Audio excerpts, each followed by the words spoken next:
la Torah a déjà pris en compte nos déviations innées, et elle a déjà convoqué avec cela en nous donnant des comportements qui sont déjà un petit peu extrémistes pour nous remettre au juste milieu.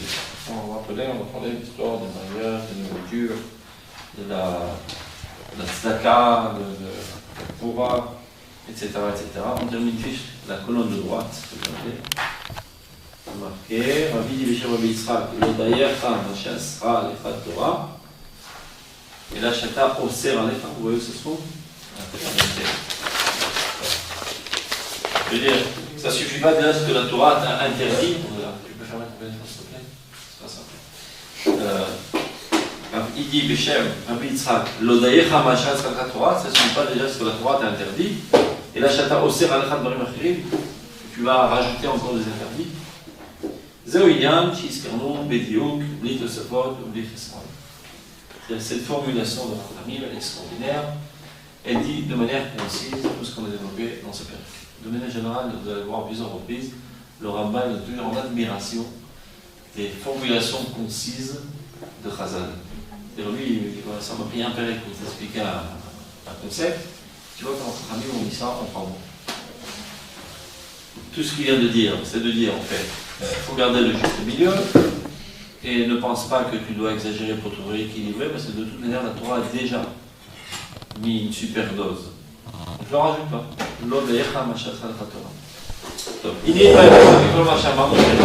Il ressort de tout ce qu'on a dit jusqu'à présent. Il faut toujours tendre vers les comportements qui sont au juste milieu. Quelqu'un essayer de dévier vers les extrêmes, que ce soit à droite ou à gauche, et là, et si déjà tu dois le faire, c'est seulement en tant que remède, mais pas en tant qu'idéal. C'est clair? Jamais faire un idéal comme l'extrémisme. L'extrémisme, c'est un remède et c'est passager, c'est provisoire.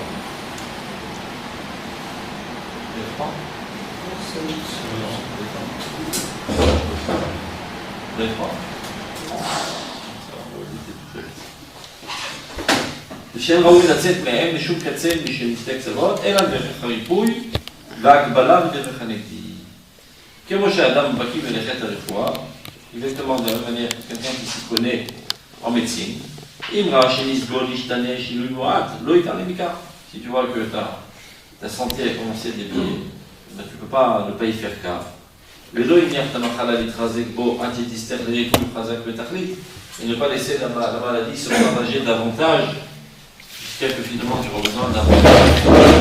Mais tout au début, dès que la maladie commence, tout de suite prends un remède pour contrecarrer cette déviation.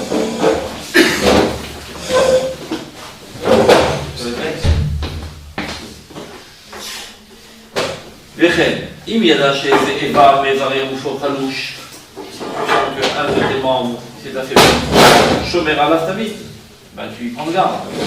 Pour lui trafiquer les dvarim dans les équilibres et s'écarte de tout ce qui pourrait nuire à ce membre. Ou mevakesh mashoïlo, il cherche toutes sortes de médicaments qui pourraient le renforcer. Chez des chiens auto-évar pour qu'ils guérissent. Ok, des chiens aussi prochains, ou du moins pour qu'ils dégraissent davantage. Car Adam, exactement de la même manière. Adam Hachalem, on est en haut à gauche, dans la colonne de gauche. Hamoud Resh Nouneke. C'est-à-dire Resh Nouneke. 255. Resh Nouneke, en haut à gauche. Vous trouvez? En haut à gauche, tu vois? Ken, Adam Hachalem, Raoulo Levaker Midotam. C'est quoi Adam Hachalem? Quelqu'un de parfait. Ça existe quelqu'un de parfait dans ce monde? Quelqu'un qui aspire à la perfection. C'est quelqu'un de normal. En quoi tu peux être shalem? Comment quelqu'un, un être humain peut être shalem? S'il aspire de manière constante à la perfection. Et s'il décide à un moment de faire du surplace, c'est le pire homme. Dit le Maharal, Adam, les gamétria, c'est Ma. Adam, le mot Adam, on va dans le numérique, 45, Ma. Celui qui pose une question de manière constante. Il est toujours à se remettre en question pour progresser. Et chaque réponse qu'il reçoit, il n'est jamais satisfait, ça lui donne de chomer, de la matière pour poser une question encore plus profonde. C'est-à-dire un homme dans sa définition même est quelqu'un qui est en progression constante. Alors que Behema, Ba, Ma. Son quoi est englobé en elle et ne progresse pas. Non. Ma, c'est Behema, c'est un animal. Parce qu'Achadam, donc l'homme parfait, Raoul de l'évacuer Midotav Tamid. Il doit analyser, critiquer ses comportements, ses vertus, ses traits de caractère de manière constante. Vishkol Ma'asav, Vifrod Trunot Nafsho, Yom Yom. Ce n'est pas un travail qu'on fait un bilan annuel, ni mensuel, ni hebdomadaire, tous les jours. Si ce que souhaitable, toutes les heures, toutes les minutes, toutes les secondes, de manière constante. Chaque fois qu'il y a un temps perdu, tu vas t'attendre, tu attends le bus, tu ne sais pas quoi faire, re-analyse ce que tu as fait aujourd'hui, comment tu as réagi dans chaque situation. Ce bonheur c'est la prochaine fois, tu dis bonjour, il m'a dit comme ça, et hop, j'aurais pu réagir autrement. Ça aurait mieux sorti. Ça serait terminé de meilleure manière si tu réagis autrement. Tu dois t'auto-analyser de manière constante, et c'est comme ça que tu guéris de manière constante. Parce que si tu te laisses aller de manière intuitive à faire les choses, tu peux aller de mal en pire sans t'en rendre compte. Mais si de manière constante, tu t'auto-critiques, c'est comme ça que tu peux parfaire tes comportements. Et jusqu'à que finalement, ça devient nature. C'est pas seulement un comportement que tu t'obliges à faire de manière artificielle, ça devient naturel. C'est bon d'entretenir un journal alors? Tu peux l'écrire si ça peut t'aider, tu peux le penser dans ta tête, ça aussi bien. Comme tu veux. Ça, c'est une technique. Kolzman, il est. V'cholzman tiré nafsho noté klapé katsé minatzavot, yachish et taripouille. Dès que tu commences à te rendre compte que ton tempérament commence à dévier vers une des extrémités, ces derniers temps, je suis un petit peu radin sur les bords. Ben, j'ai qu'à voir. J'avais soif, je ne sais pas acheter de l'eau. Je dis bon, dans une demi-heure on boira, j'avais des trucs que je n'ai pas donné. Tu t'auto-analyses. Donc, à partir de demain, tu peux dépenser. Après, tu dis, oh, je suis devenu trop dépensé, c'est très bien. Hop, je me rééquilibre. Tout le temps. Dans tous les domaines. Kolzman, Chiré, Nafshon, Notek, la Pekatse, Letzavot, Yachish et Taripou. Tu t'empresses d'y remédier.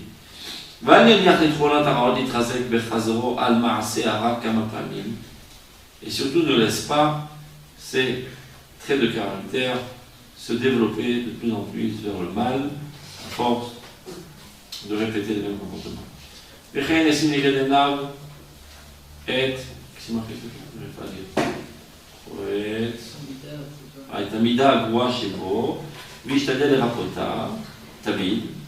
כמו שהקדמנו, כיוון שעל כל פנים יש לכל אדם נגרעות. כשכבר אמרו הפילוסופים שקשה בחוק שמצא מישהו מטבעו מעוטר לכל המעלות המידותיות והגיוניות. Chacun de nous, de manière innée, on a des défauts. Personne ne l'est parfait.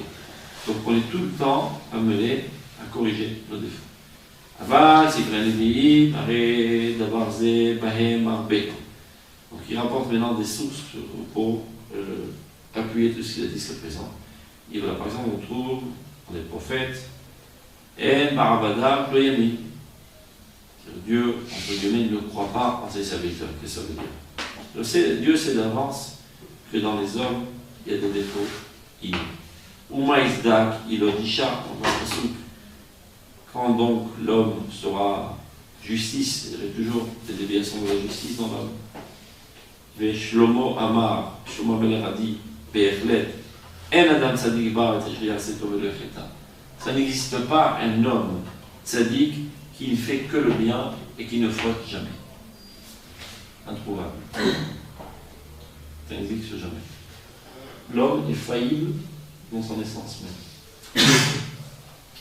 Matthieu qui a deux Rishonim Achronim, le plus grand de toutes les générations, mon cher Rabbeinu, Adam Shalom. כבר אמר לו השם יתעלה, יען לא האמנתם בי להקדישני. Tu vois bien que même Moshe Rabbeinu, qui est le summum de la perfection humaine, il s'est élevé au niveau le plus haut possible à l'être humain. C'est pas la même chose? Non, moi, Rishon. Après Adam Rishon.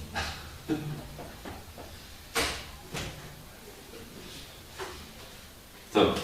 dit, Yam Madabi. Vous n'avez pas cru en moi.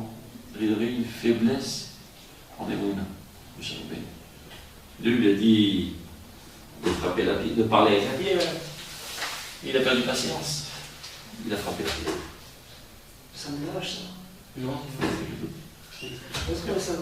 Non, mais c'est à cause des strikes, là, genre taper la pierre. Sinon, Parce qu'ils l'ont énervé, c'est pas qu'il est nerveux, c'est qu'on l'énerve. On ne peut pas taper la pierre. Toujours mes gens disent, c'est pas que tu es nerveux, tout le monde m'énerve. Moi je suis calme, mais tout le monde m'énerve. Et c'est ça toute la format, c'est pas t'énerver quand personne t'énerve. Tout le monde t'énerve. Si personne t'énerve, tu t'énerves pas, tu vas dire qu'il n'est pas nerveux. Toute la grandeur d'âme, c'est de rester calme, pas être calme. Donc évidemment, il faut savoir que quand on rencontre une critique de Khazal envers une personnalité de la Bible, donc nous savons par avance que cette personnalité était des fois au summum de la perfection, d'Afka dans le domaine dans lequel il a été critiqué. Qu'est-ce que ça veut dire? Si on dit que Moshe a été puni par Dieu parce qu'il a fauté par la faute de la colère, ben d'Afka parce que Moshe était l'homme le plus calme du monde. Ça veut dire que quelqu'un est analysé en fonction d'Afka du domaine dans lequel il est le plus expert. À la grandeur de Moshe, qui est un géant de l'histoire, que Dieu témoigne de lui, Anna Mikol Adam Shapel Adama, l'homme le plus modeste de toute l'humanité. Et ben, étant à une telle hauteur de Hanava, qui est le contraire même de la colère, et ben, on ne peut pas lui permettre même un micron de colère que tu divises par 1 milliard. Parce que d'Afka Samida, la plus parfaite, c'est ça. Donc la moindre tâche, même totalement invisible, on met un gros zoom dessus. Dans toutes les critiques qu'on rencontre dans Khazal, envers les personnalités de la Bible, en fonction de la critique, tu peux savoir quelle était la vertu la plus développée chez eux. C'est logique. Hein? C'est logique. Si. Akadosh Baruch Hu Medaget une Hasidat qui a que Dieu est pointilleux, minutieux, avec sa chassidim, comme l'épaisseur d'un cheveu. Dieu, c'est pas juste. Il y en a qui font des choses horribles, qui ne reçoivent rien, et lui, il fait une petite faute de rien du tout, il se prend dans la figure. C'est pas juste. Comme si tu me dis, Non, je suis d'accord avec qu'est-ce qui est le plus grave? Un soldat qui fait une faute, ou le chef d'état-major qui fait une faute? Le soldat, maximum, il a mal tiré, il a tué son copain. C'est très grave. Le chef d'état-major fait une erreur, il perd 2 minutes de mort. Plus tu es haut, plus ton erreur est gravissime. Je suis d'accord avec ça, mais on va faire une faute là, on est mieux. C'est une calme, sa faute ne sera pas que les Ça veut dire que ça veut dire que toi, dans 10 milliards d'années, tu auras le mérite de faire une faute pareille. Tu comprends? Puisque les chassidim, ils vont avec le rébé au tachvif. C'est quoi le tachvif? À Rosh Hashanah, on doit prendre la pluie, on vide la poche de manière symbolique, et on jette nos péchés. Les chassidim, ils font comme ça. Ils veulent les péchés du rabbi. Parce que les péchés du rabbi, ils sont la mitzvot des chassidim. Vous comprenez ce que ça veut dire? Ils se trouvent dans une sphère très très très haute. Et dans les sphères très très hautes, il manque 1 milliardième de millimètre. Et pour lui, c'est une fois de graphicisme. Mais moi, pour moi, ça, c'est le summum de ma réussite d'arriver à ça. Je vous donne un exemple. Rav Kook, il écrit dans Rota des Chevaux. Il y a des tzadikim qui sont de manière constante en écoute Bachem. Ils sont conscients du fait qu'ils sont devant Dieu, tout le temps. Tout le temps. Il arrive parfois, je ne sais pas, 1 seconde dans la journée, ils ne pensent pas à Dieu. Alors ils se sentent totalement détruits pour une profondeur. Dans un état psychique catastrophique, comme si comme moi je venais d'assassiner un petit bébé. La même sensation qu'ils ressentent. Et du Rav Kook, ça c'est les tzadikim de deuxième choix. Les vrais tzadikim, les grands tzadikim, ça n'arrive jamais. Ça n'arrive jamais qu'ils sont 1 seconde dans la journée sans conscience que Dieu est devant eux. Alors, quelle est leur faute? Mais il arrive que des fois, par mégarde, ils sont en Dvekout Bachem, par Ahava, et pas par Ira. Ou bien par Ira, et pas par Ahava. Par amour et non par crainte, ou par crainte et non par amour. Et ils se sont déchirés au plus profond de leur âme. Ils sont vraiment abattus après une telle situation qui leur arrive. On doit faire avec les deux. Il faut constant, avec les deux. Mais là, Okay. Et lui, cela arrive toute la journée, alors, il est avec des coups de Hachem Bavavi. Et une seconde, il a perdu le contrôle de soi, il s'est laissé aller à un élan d'amour trop haut, et pas tellement, il a laissé tomber là, au l'air. Très grande sadikim, ça leur arrive jamais. Ils sont toujours avec des coups d'Hachem et Torah Bavavi. Mais il arrive parfois que ce n'était pas exactement équilibré. 50%, 50%. 49, 51, 51, 49. Ils sont déchirés au plus profond d'eux-mêmes. Vous voyez le genre de faute des grandes satimos. Évidemment, ce pisca, comme pas mal d'autres piscotes dans les écrits de Rav Kook, c'est une pisca autobiographique. Lui, il le sait aussi, non? Parce que lui, il a vécu lui-même. C'est la hauteur de Rav Kook. Donc, c'est ça qu'on va dire. Leur faute est dans des signes de l'Himalaya. C'est assez des équipes de la génération. À plus forte raison de David Ameller, de Rome Avinu, de Moshe Rabbeinu. Une autre sphère. Mais malgré tout, tu vois bien, sur mon qui dit ça n'existe pas dans ce monde. Un homme qui ne fasse que le bien sans fauter. D'ailleurs, en hébreu, l'achato, ça veut dire l'achti à la matara. C'est quand il essaye de viser sur une cible, hop, ça y va, je sais pas, 2 cm à côté, c'est nikra ou irti la matara. Il a fauté la cible. C'est que ça veut dire fauter, pas tirer juste au bon, au juste au milieu. Donc on est toujours en faute, en déviation. Il y en a qui dévient 3 km, d'autres qui lui disent 3 mm, d'autres 3 centièmes de millimètre. Mais toujours en défi. Donc on est appelé constamment à se régulariser. C'est ça? Kolze, continue.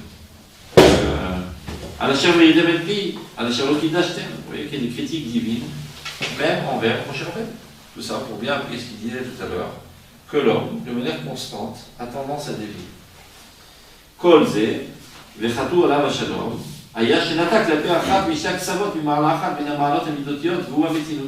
Donc quelle était la faute? En quoi Dieu a réprimandé Moshe Rabbeinu? C'est qu'il a dévié de la patience. Il aurait dû être un peu plus patient. C'est vrai qu'ils ont cassé les pieds, ils ont hurlé tous autour, rigolé de l'eau, etc. Mais Dieu t'a dit de parler avec la roche. Ouais, mais il était en lachat, tout le monde voulait de l'eau, il a tapé vite, il a ordonné de l'eau. Calmos. Kacher l'attaque, la paix à casse. Et en plus, il s'est énervé, il leur a dit Shimona Amorim. Écoutez donc, vous les révoltés. Vous révoltez contre Dieu. Alors Dieu l'a puni. Mahaj. Bon. En quoi Dieu l'a réprimandé? Comment un homme aussi haut que toi, aussi grand que toi, ose rentrer en colère alors qu'il n'a pas de quoi être en colère, mais ils ont soif tout simplement pour du ténèbres. Tu peux comprendre? Ils n'ont pas bu depuis longtemps, ils ont soif, ils sont désireux. Pourquoi tu les traites de révoltés? Ou qui gonzait bien face de l'auto Adam qui le chaîne. Et relativement à lui, c'est considéré comme qui le chaîne. Si nous on devrait se comporter de la sorte, Dieu ne nous aura pas à faire un truc. Parce que c'est notre niveau de s'énerver quand on nous énerve. Mais un géant de l'histoire qui s'énerve, pardon, tellement impardonnable qu'il a pris une mérite pour entrer dans la justice. Les fiches code nous otav, mais il explique pourquoi ça pardonnable, regardez. Les fiches code nous otav et dvarav kulam nomdi behem. Quand il y a quelqu'un qui a un grand Israël, tous les regards sont braqués sur lui. Tout le monde l'analyse. Et tout le monde dit s'il réagit de la sorte, probablement que dans une telle situation, c'est comme ça qu'il faut réagir. Donc ils apprennent de son comportement. Et donc, il a fait un faux enseignement. Ils se disent, si Moshe Rabbeinu est rentré en colère dans une telle situation, sans aucun doute que Moshe Rabbeinu ne se trompe pas, il faut apprendre de lui et nous aussi rentrer en colère dans cette situation. Fini. C'est bien. לפי שכותנותיו ודבריו, כולם לומדים מהם ובהם מקבלים לזכות לראש העולם הזה, ואף יבוא ממנו הכעס והוא ממעשה הרע, כמו שדיברנו, ולא יבוא אליו מתכונת רעה, מתכונת הנפש. Donc le fait qu'il se mette en colère, ça découle d'une déviation de traits de caractère. ולאמור בעניין זה מריתן פי הוא, כמו שבאר והוא שהוא לא היה מדבר עם המוניים, ולא עם מי שאין לו מעלה. C'est-à-dire comment tu oses traiter de la sorte ces juifs, c'est pas des nu-pieds, c'est pas n'importe qui. אלא עם אנשים אשר קטנה שהם כחזקאל ובוזי כמו שחכמים. Tu sais à qui tu as affaire, ce peuple d'Israël. Il y a marqué dans le Gemara que la plus petite d'entre elles, même une servante, une chifra, a eu des dévoilements divins comme Yecheskel ben Bouzi. Chifra, Ktana Shbehem, Idgala, Yecheskel ben Bouzi. Alors comment tu oses les traiter de la sorte? Il y a des servants à l'époque du d'Égypte, il y avait plus de servants. Il y avait plus de servantes. Oui, ça va. Parce qu'on était tous les serviteurs de Dieu. Donc il y a C'était à l'usage à l'époque. Les servantes, ce n'était pas notre péjoratif à l'époque. Les ravadim juifs étaient en fait un moyen de réhabiliter les gens dans la vie normale. Par exemple, il y a quelqu'un qui a volé. Il n'a pas d'argent pour rembourser. Mais c'est pas. Qu'est-ce qu'on fait? On le met dans une bonne famille, pas n'importe qui l'achète entre guillemets. Et ce bonhomme va travailler. Et avec l'argent qu'il a gagné, il pourra rendre ce qu'il a fait. Maintenant, entre-temps. Et alors, donc, entre-temps, ce bonhomme, il vit dans une famille normale. Il apprend les bonnes manières, comment on parle à sa femme, comment on parle à ses enfants, etc. Aujourd'hui, quelqu'un qui vole, on le fout en tôle. Et dans sa cellule, on met à côté de lui un criminel. Donc quand il sortira de la prison, il ne sera pas réhabilité, mais non, c'est un super gangster. Parce que ce qui nous intéresse, ce n'est pas de le corriger, mais d'écarter de la société des troubles faits, des enquiquineurs. Donc en fait, c'est une démarche égoïste. C'est que la société veut silence. Et il y a un enquiquineur qui nous embête. Donc on le met derrière des barreaux. Que va-t-il advenir de lui? On n'en a que faire. Ça, c'est la loi de God. La loi de la Torah. Ce qu'elle recherche, c'est d'élever la morale. Ça veut dire que même dans les châtiments, ça ne provient pas d'une vengeance, d'une haine. Tu as osé toucher à mes biens, ça m'énerve, alors je te fous une patate. Non, on ne peut pas se foutre une patate les uns les autres, ça fait le balagan. Donc on met un système de patates. C'est le système juridique. Le système juridique et les flics, ils sont là pour casser la tête et la figure aux gens qui cassent les pieds à la société. Mais ça n'a aucun objectif éducatif. C'est pas ce qu'ils recherchent, les gens. Ce qu'ils recherchent, c'est le silence dans la société, qu'on puisse dérouler une vie normale sans qu'il y ait des troubles faits. Et ceux qui nous cassent les pieds, eh bien on s'en occupe comme il faut, ils comprendront pour la prochaine fois, et entre-temps, qui crée là-bas, ça nous est égal. Et qui sort encore plus grave après, ça nous est encore plus égal. Ce que recherche la Torah de manière constante, c'est d'élever le niveau de morale mondial et du peuple d'Israël, etc. Donc quand il arrive que certains énergumènes dans le peuple d'Israël ont des livres, il faut le réhabiliter. Quand on entend le mot avdout, esclavage, ça a l'air très archaïque et primitif. Mais à vrai dire, c'est pour le bien de ce bonhomme. Parce que d'abord, il a créé un dommage. À quoi ça sert de le mettre en prison? Il faut bien que quelqu'un le paye, ce dommage. On t'a cassé ta bagnole. On te dit, bon, tu peux te consoler, celui qui t'a cassé ta bagnole, il va rester 20 ans en prison. Et qui c'est qui va me rembourser ma bagnole? Bon, d'abord, il faut que lui rembourse. Il n'a pas d'argent, il faut qu'il travaille. Ça, c'est justice. Envers toi. Deuxièmement, envers lui. Alors qu'il apprenne comment on vit. Pourquoi il en arrivait à casser ta bagnole et s'énerver et te voler ton truc? Parce qu'il était mal éduqué, ce gosse. Il s'est fait jeter de la classe, il faut voir avec des idiots dans la rue, c'est devenu un vagabond. Donc on va lui refaire son éducation. On le rend dans une famille normale, où le papa est gentil, la maman est gentille, les enfants sont normaux. Il apprend c'est quoi la vie normale. Il est réhabilité à la vie normale. Il y a des fous. Il y a des fous. Comment ça Il y a des fous. S'il est fou, il est fou. Il est pas coupable. Je suis pas un expert, mais il y a pas mal de programmes de réhabilitation. Ce que j'ai dit, c'est de manière globale, ça progresse. Ouais, Ah, ça progresse. Bien sûr que ça progresse.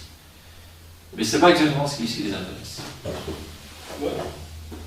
D'abord, tout c'est basé sur ça, qu'on est la paix dans la société, on n'est pas des trucs de fait. Je suis d'accord, mais le pire, il y a des programmes de réhabilitation, c'est encore plus. Et même les programmes de réhabilitation ne sont pas fondés par l'amour du prochain pour qu'il se réhabilite, mais c'est pour éviter qu'il nous en réencoquine, encore une fois, et ça coûte peut-être moins cher. Donc ils vont mieux investir des projets éducatifs, parce que peut-être que ça coûte moins cher. Que de renvoyer encore la police à ses trousses, etc. C'est pas dans le souci d'élever le bonhomme. Et ça, c'est la différence. C'est la raison pour laquelle il est interdit d'aller se faire juger devant un tribunal goy. Il marqué celui qui se fait juger devant un tribunal, mais Rimiado Betorat J'ai Manché. vu en plus ça reste quand même. Si tu n'as pas le choix, c'est permis. C'est-à-dire, il y a un goy qui t'a cassé ta voiture, et si tu l'as pas, tu l'invites à venir au Bédine, probablement qu'il ne viendra pas. Donc tu as le droit d'aller sauver ton argent. Mais supposons que le problème a eu lieu entre deux juifs, et que tu évalues que si tu l'invites au Bédine, il viendra, ben, tu es obligé d'aller déposer ta plainte au Bédine. Mais des fois, il y a des choses graves. Des fois. Mais si je vais voir avec Le ce juif. genre de fini, hein. Je sais pas, il y a des histoires bizarres des fois. Comme un couteau ou des trucs. C'est comme ça, ils peuvent pas aller voir deux gens là qui vont dire ok, voilà, tu payes ça. Je répète, il y a des choses. Il y a des choses graves des fois qui savent que deux juifs quoi. Et alors Un Bédine, Et alors un Bédine, il peut le mettre en tôle. C'est un problème, c'est comme n'ayons pas de flics en France, le Bédine. Donc il est impuissant. C'est la catastrophe, mais parce que moi en France, on va voir l'État d'Israël. C'est un grand cri de la chaîne. C'est un très grand cri de la chaîne, c'est bien que l'État d'Israël en tant que tel est le Kiddush Hashem par excellence, mais dans ce Kiddush Hashem, il y a une partielle très sombre et très impure. C'est le système juridique qui est selon la loi Goy. Mais je crois qu'il y a des choses dans Israël qui sont comme dans la Jurisprudence. Il y a des problèmes, non, par exemple, je parle de guette, et ça, actuellement, c'est des gros Donc ils ont fait un partage, les histoires de famille et tout, pour l'instant, tant qu'une certaine flaga ne sait pas de détruire, pour les histoires de famille sont gérées par le Bétadine. Mais il n'y a pas que ça.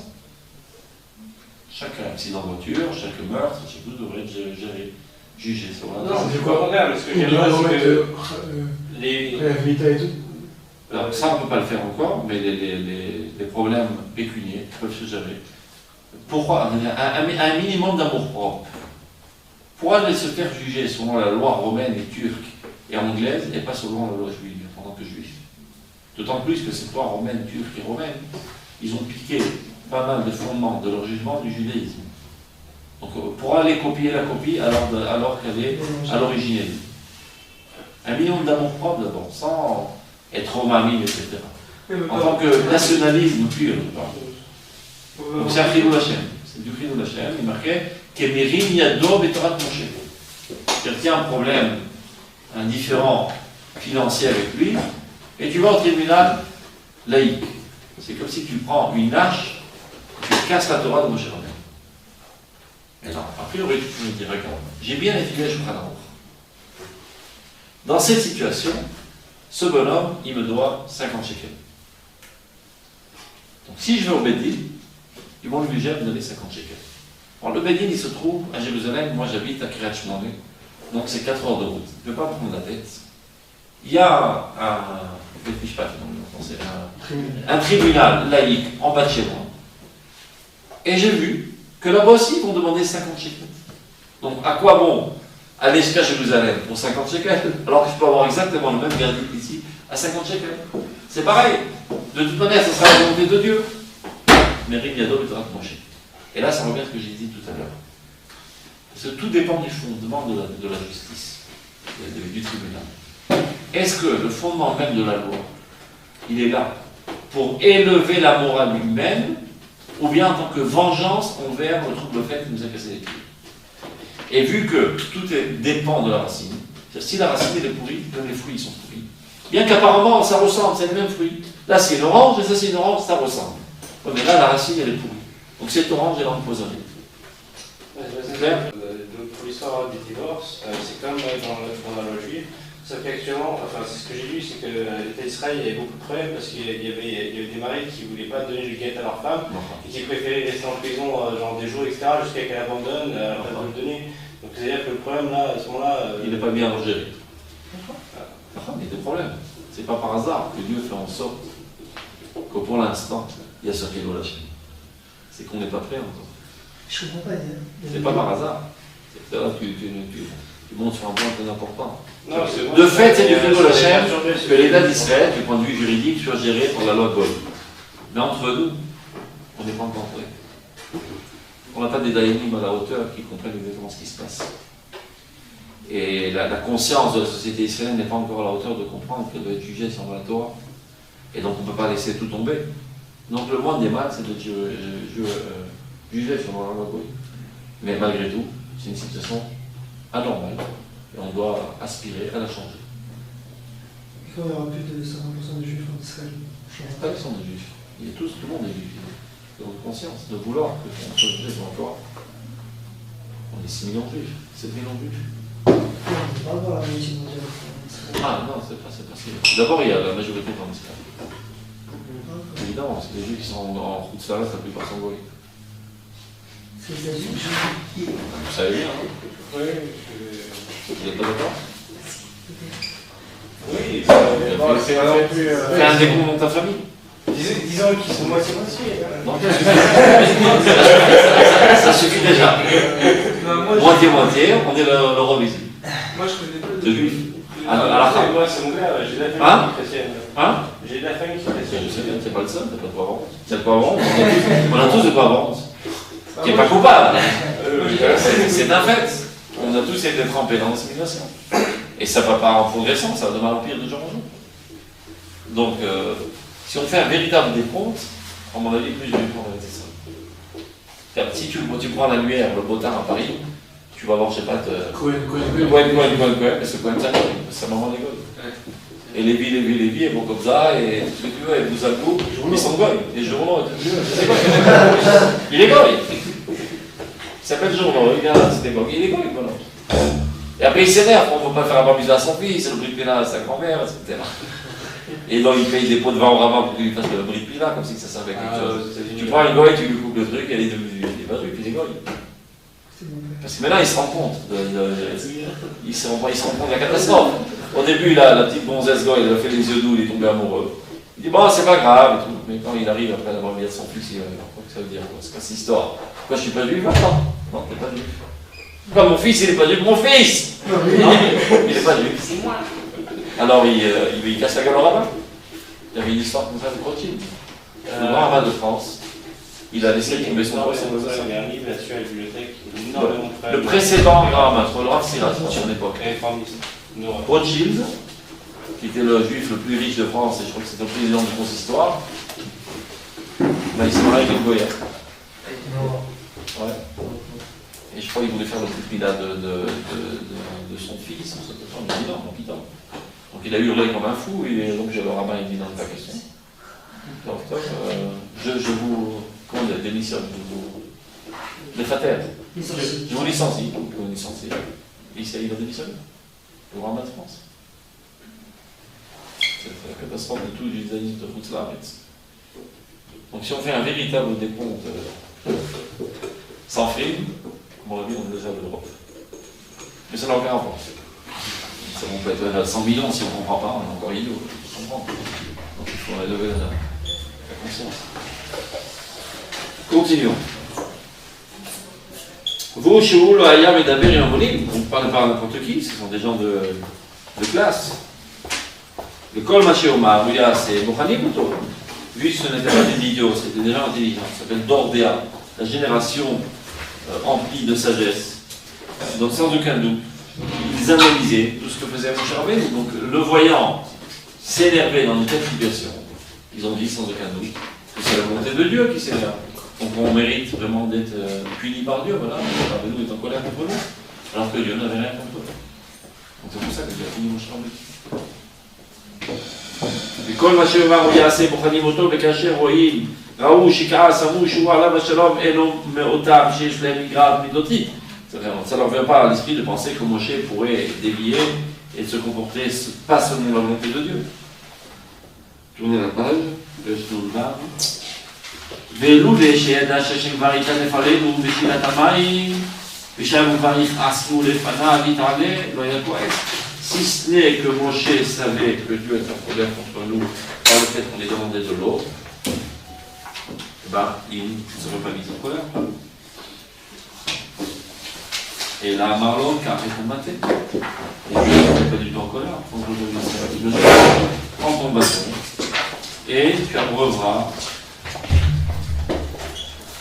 la communauté, les juifs, les Béhira, et leur troupeau. Donc, on va examiner un peu. On a un petit peu dévié du sujet du Rambam. Et là, chez Tiras, nous couchons de l'âme, couchons de Torah, c'est-à-dire, en passant, j'ai répondu à une question importante de Torah. Rabbi Dibrou Bézé, il y a énormément de Mefarshim qui ont essayé de traiter de ce sujet-là. Quelle était la faute de Moshe Rabbeinu? Shoalim Mawachot Shirata, Ve'ashveh Masha'amar, donc à notre Bézé. Ou Masha'amou Boachiri. Mais un mec, tu vois là. Qu'est-ce qu'il dit là, Rambam?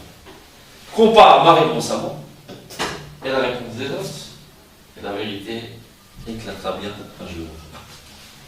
C'est extraordinaire de Rambam, il fallait voir, mais il était convaincu de manière absolue de la véracité de ces dires.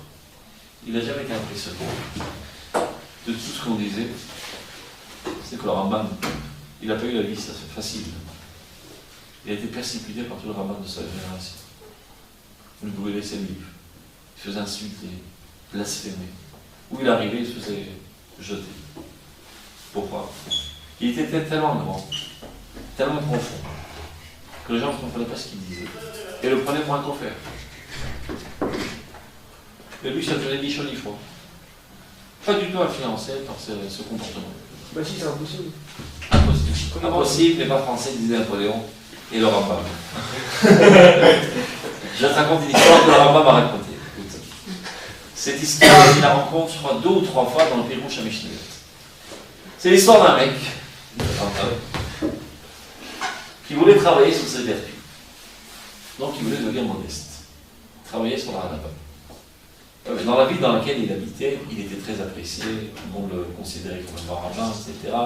Donc à chaque bout de champ, quand il marchait, on venait l'embrasser la main, se lever devant lui, etc. Dans de telles conditions, c'est dur de rester modeste.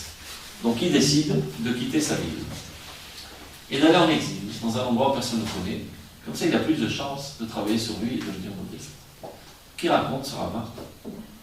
Je suis arrivé dans une autre ville, et pour les dormir, personne ne me connaît. Je suis allé au port, il y avait un bateau abandonné là-bas. Je suis rentré dans le bateau, je suis descendu dans la cale, et j'ai dormi. Et tout en dormant, tout d'un coup, je ressens une certaine humidité sur mon dos.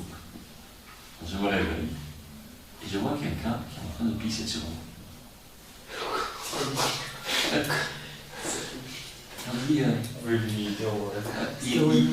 Il raconte ça. Et ben j'ai été. Le rabbin il dit, moi j'ai été stupéfait du comportement de ce bonhomme. Comment il est capable de pisser sur un autre homme. Mais j'étais très heureux. De quoi? Que je ne me suis pas du tout senti humilié. C'est quand humilié. Alors j'étais très heureux. J'ai réussi à travailler. C'est exagéré là. Non, honnête. Humidité ou. Il était tellement surpris qu'il a ressenti. Pareil. Humilié par l'humidité. Donc il a dit, j'ai été en extase de savoir que Baruch Hashem, il y a un bonhomme qui vient me pisser dessus. Et ça ne me vexe pas. Donc Baruch Hashem, j'ai réussi à réparer Midat Hamat. J'ai été vraiment stupéfait comment un homme peut se comporter dans la sorte. Ça m'étonnait. Mais moi, qui était le sujet de l'objectif de son pipi, ça m'a rien fait. J'étais très content. Et cette histoire, le rabbin me raconte, je crois, 2 ou 3 fois dans le Pirouche de Mishneh. On se demande qu'est-ce qui lui passe par la tête de le rabbin pour inventer une histoire aussi rocambolesque. Alors je vais vous dire un secret. Qui était ce bonhomme? C'est le Rambam lui-même. Parce que le Rambam, toute sa vie, on lui pissait dessus. Toute sa vie, on va pisser dessus, le Rambam. Il s'en foutait pas mal. Vraiment, il s'en foutait pas mal. Il y a une anecdote. Tout le monde le comprend, parce que personne ne comprenait la profondeur de ses écrits. Mais c'est pas des C'était un précurseur de l'histoire. C'est-à-dire ses conceptions se trouvaient 1000 ans en avance. Il n'y a qu'à voir, le Rambam est assis dans le puits de l'exil, l'époque la plus dure du peuple d'Israël. Dans son alentour, l'usage était de faire des tortures aux hommes, etc. Vous comprenez dans quel environnement il a grandi le Rambam.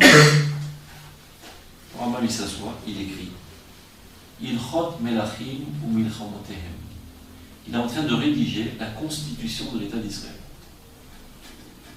Comment c'est possible? Comment il peut penser de telle chose?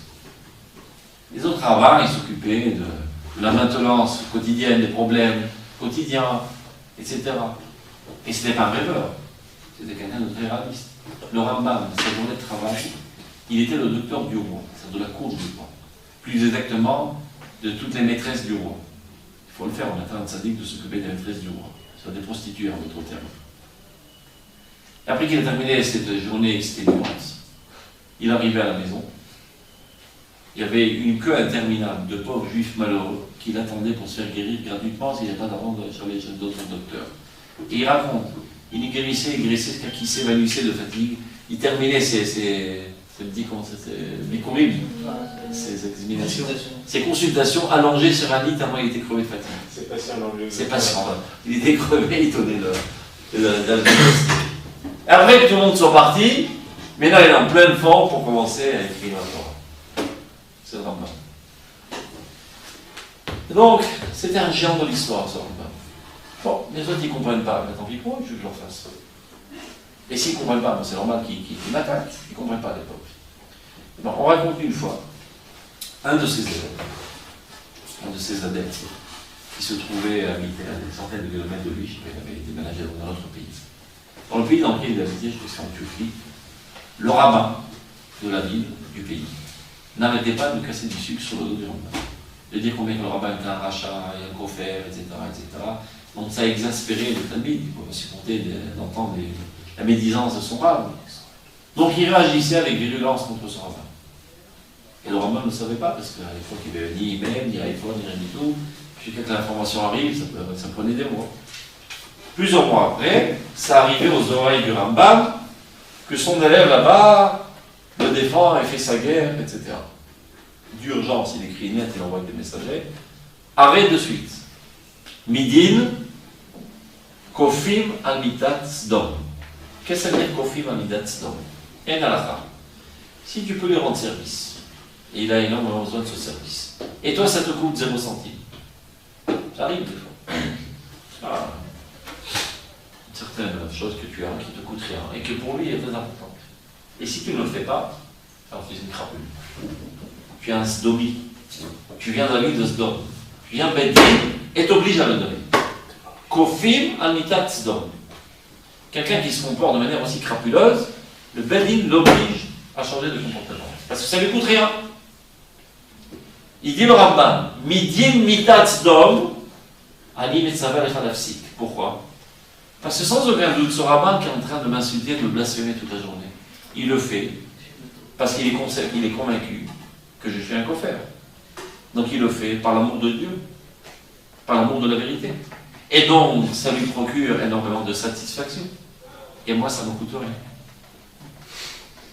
Et il ne dit pas ça avec une frime, parce que le Rambam n'était pas Rachoud, soupçonné de gare, Anab, mais Od Rambam. De manière absolue, ça ne me coûte rien. Donc laisse-le. Laisse-le avoir plaisir. Qui est un Adayan, et la machère à voix. Le juge ne peut juger qu'en fonction de ce qu'il voit, et lui ne voit pas, qu'est-ce que tu fasses? Il ne voit pas, donc pour lui. Donc vous allez voir dans cette étude seulement, à plusieurs reprises, le Rambam il fait ça. Il dit, ben voilà, toi le lecteur, compare ce que moi j'ai dit avec ce que les autres ont dit. De toute façon, la vérité aura le dessus à longue échéance. Nathan, il m'a dit c'est du Hachana. Pour qui? Pour le rabbin qui crachait sur le rabbin. Pourquoi c'est le Hachana? Que... Si c'est un coffre, c'est le Hachana. C'est mitzvah de faire ça de ta confrérie. S'il y a quelqu'un, je ne sais pas, qui a un danger public, non, il ne faut pas dire Hachana. C'est un danger public, il faut dire à tout le monde. Et à ses yeux, le Rambam est un danger public. Et moi, ça ne me dérange pas que tu penses que c'est un danger public. Mais si, vous dites que le Rambam il a 2000 ans d'avance, il avait une vision très en avance de son temps. C'est-à-dire qu'il n'y a aucun rabbin qui a réussi à se mettre à son niveau pour essayer de comprendre ses parce qu'ils ne pouvaient pas. Et c'est pour ça qu'ils ont brûlé ces livres. C'est pour ça qu'ils ont... Je donne un exemple. Le Rambam, il explique, je crois que c'est dans les Trot et Shuvah, tout celui qui pense que Dieu a un corps, c'est un mine. Mine, ça veut dire un hérétique. Asseyez-vous bien, parce que vous n'avez pas voir ce que j'ai dit, parce que vous allez voir ça dans le texte. Le Ravad, qui est un des explicateurs du Rambam, et qui de manière générale a tendance à contredire les dires du Rambam. Il dit Lama kara les amin, après sherabim et tovim imenu chajou shesh hakadosh baruch hu guf. Comment donc le Rambam ose dire que celui qui croit que Dieu a un corps est un hérétique, alors que des gens bien plus grands que lui et moi pensaient que Dieu avait un corps? De qui s'agit-il? Plus grand que le Rambam. Des tzadikim, des talmidei chachamim à travers toutes les générations. Ça te paraît aberrant? On dit qu'il n'y a pas eu plus grand tamid de Cham et Moshe ni Moshe. Ça, c'est une anecdote. Non, mais vous rendez compte ce qu'il est en train de dire le Rambam? Que jusqu'au Rambam, la quasi-totalité des rabbins pensaient que Dieu avait un corps. Mais c'est pas possible. Nous, n'importe quel idiot sait que Dieu n'a pas de corps. Mais gros malin, toi tu le sais, 1000 ans après le Rambam. Parce que le Rambam a travaillé dur pour te sortir ça de la tête. Et tous les Shabbats, tu dis tu es très content de le chanter. Et n'importe quel petit enfant maternel le chante. 1000 ans après le travail du Rambam. Le Rambam a dû travailler très dur pour nous sortir du crâne de ces idioties. Mais non, qu'est-ce que ça fait? C'est un fou qui explique. Imagine que tu as l'habitude de voir le roi, toujours avec son habit royal et sa couronne, et toujours tu le vois de cette manière, c'est-à-dire dans son habillement. C'est ça pour toi, le roi, c'est quoi? Cette apparence royale dans tous ses ornements, etc. etc. Et que voilà, tu aperçois par la fenêtre, et Charles regarde de tête, tout d'un coup, tu vois par la fenêtre, la couronne saute en l'air, et sa robe jetée par la fenêtre, et sa chaussure jetée par la fenêtre. Au secours, ils sont en train de tuer le roi! Parce que toi, ton approche du roi, c'est l'enveloppe que tu as l'habitude. Et si tu vois cette enveloppe est jetée à tous azimuts, tu dis là, ils sont en train de tuer le roi. Donc si tu aimes le roi, qu'est-ce que tu fais? Tu viens et tu attaques celui qui est en train de lui jeter ses habits de tous les côtés. Ben, c'est exactement ce que tu as entendu. Le peuple était habitué à avoir une approche de la divinité enveloppée d'un matérialisme. Une conception erronée. Et c'est comme ça qu'il son approche envers Dieu. Et vient le Rambam, avec un bistouri, il commence à couper. Tout ce que vous avez l'habitude de comprendre, c'est des idioties, je les jette dans la poubelle. C'est un criminel, il est en train de tuer le roi, il est en train de tuer Dieu. Donc tout le monde se jette sur lui, il le font un lynch. Vous comprenez? Alors c'est pas seulement le Rambam, à travers toutes les générations, Dieu fait en sorte d'envoyer des guédolines, des géants de l'histoire, qui viennent tour à tour purifier la Emouna. C'est notre Emouna envers Dieu. Elle est habillée de certaines souillures, certaines saletés, certaines impuretés dans nos compréhensions. Et tant qu'elles existent, on n'est pas en connexion en vache avec Dieu, on est en connexion avec des habillements de la divinité, qui est méthode pour Avodazara en fait. Donc il faut à travers les générations épurer la Emouna.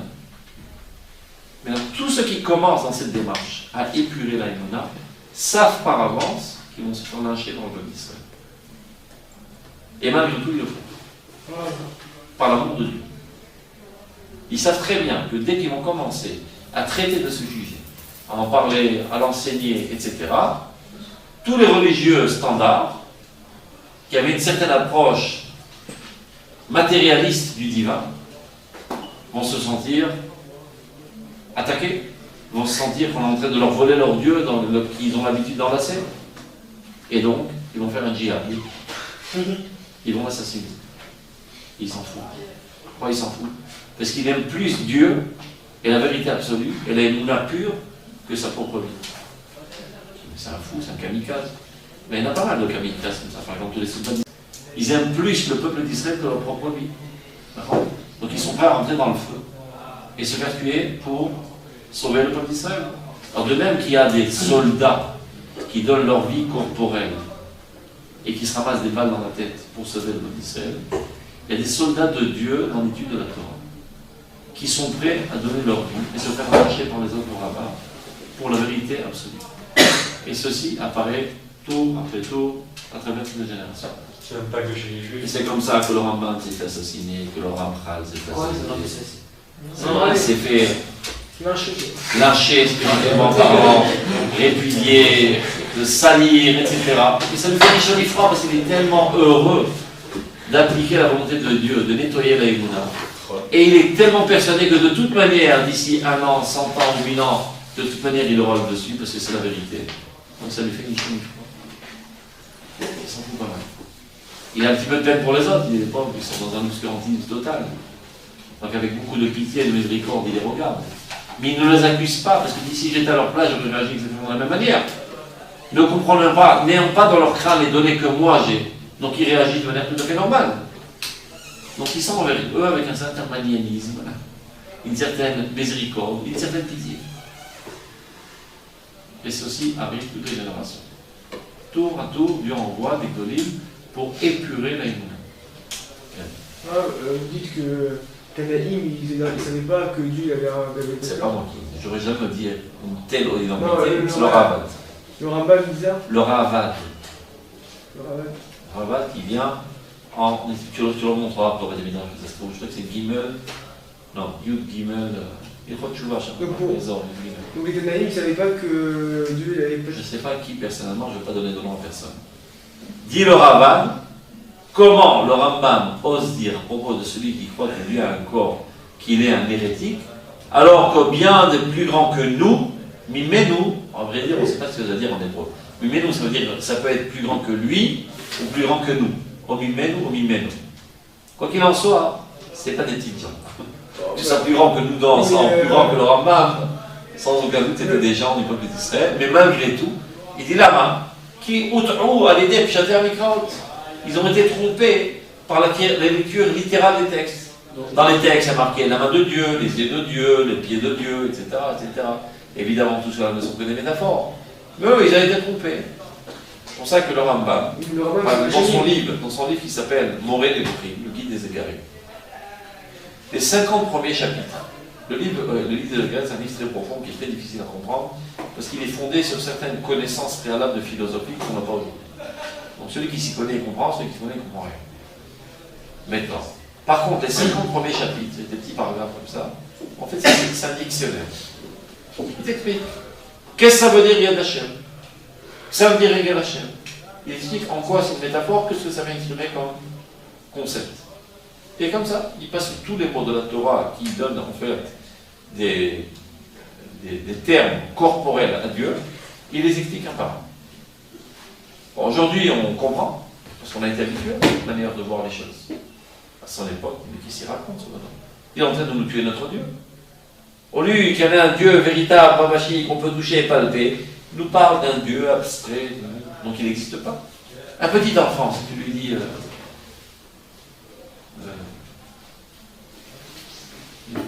bien raconter. Un petit enfant, il rentre à la maison. Il dit à sa maman, maman, maman, qu'est-ce qui se passe? Et bien la gamine, elle a dit qu'il n'y a pas de Dieu. Ah bon? C'est quoi cette nénette? On va la prendre. Il débarque chez la gamine. Qu'est-ce que vous avez raconté aujourd'hui? Mais il n'y a rien de spécial. Mais qu'est-ce que vous avez enseigné? Tout simplement, j'ai enseigné que Dieu n'a pas de corps. Espèce d'idiote.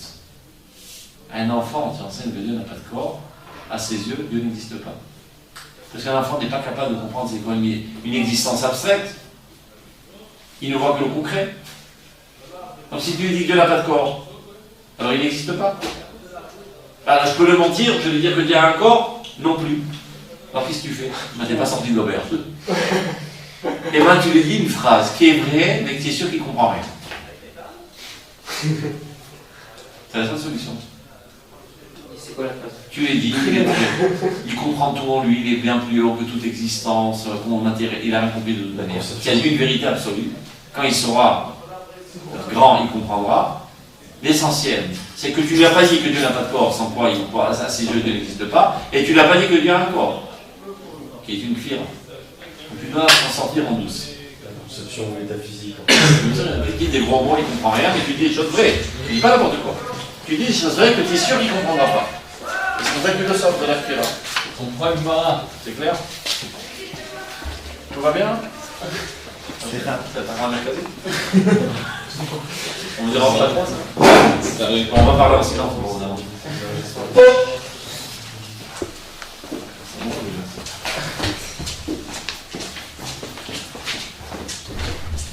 Salut. Il y a trois. Évident, c'est bon. Top. On en est. L'exemple des Nabaï. On va terminer comme ça. Donc je reviens à mon sujet. On est 5 lignes avant la fin. Et Mayadam Shokelet Ma'asaf Tamid, ou Mitkaven et Mitzwa, Ariyé de Maradat Arama. Si quelqu'un pèse ses comportements de manière constante et tend tout le temps à arriver au juste milieu, alors il se trouve dans un très haut niveau. C'est le plus haut niveau humain auquel on puisse aspirer. Et c'est la seule manière de se rappeler, de se rapprocher de Dieu et d'y accéder. Et de comprendre la volonté de Dieu. Les Zoï Aderech Ha'avodah Shlema Bioter, et ceci est le service de Dieu le plus parfait. Ouvar Iskiru Chachamim Zechonam Lochaim Yedze, Vezé Leshonam Po. Comment, encore une fois, je vais voir comment il admire les formulations de Chazal. Les Chachamim ont formulé tout ce thème dans ce langage. Amou, Kol Hasham Olchotav, Zoché Veroé Bishoato Shel HaKadosh Baruch Hu. C'est Sham, le Sham Shammaout. Une évaluation. Tout celui qui évalue de manière constante ses comportements, sa manière d'agir, alors il voit la délivrance de Dieu. Vesam, ils ont pris ça du Pasuk. Vesam derer arshenu beyesh Elohim, al tikre vesam ela vesham. Il y a un Pasuk qui dit il mettra le chemin de lui montrer la délivrance de Dieu. Ne lis pas vesam qui dirait mettra, mais lis vesham. Changement de formule. Sham, c'est-à-dire qui évalue. Veshuma ou ashi'u ba'aracha. L'évaluation. וזהו עניין אשר ביארנו בכל הפרק הזה, c'est ce qu'on voulait développer dans ce chapitre. זהו מה שראינו צריך בעניין זה, et ce qu'on pensait être utile dans ce développement de ce thème. Là, il y a